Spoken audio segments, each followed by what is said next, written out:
ବିଜେଡିର ଦୋମୁହା ନୀତି ନବୀନ ନେଇଥିଲେ ଟେଟ୍ରା ପ୍ୟାକ୍ ମଦ ବିକ୍ରି ନିଷ୍ପତ୍ତି।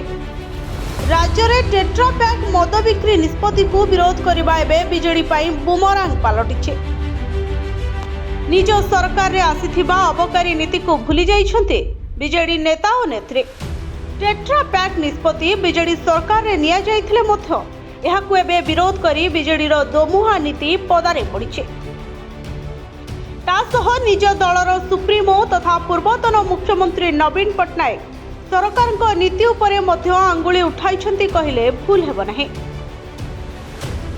2023-24 ଓ 2024-25 ଅବକାରୀ ନୀତିରେ ଟେଟ୍ରା ପ୍ୟାକ୍ ମଦ ବିକ୍ରି ନିଷ୍ପତ୍ତି ସ୍ପଷ୍ଟ ଭାବେ ଉଲ୍ଲେଖ ଥିବାବେଳେ ଏବେ ବିଜେଡି ନେତା ଓ ନେତ୍ରୀମାନେ ମଦ ବିକ୍ରି ବିରୋଧରେ ଓକିଲାତି କରିବା ଦିନରେ ଲଣ୍ଠନ ଦେଖାଇବା ସଦୃଶ ବୋଲି ବୁଦ୍ଧିଜୀବୀ ମହଲରେ ଚର୍ଚ୍ଚା ହେଉଛି।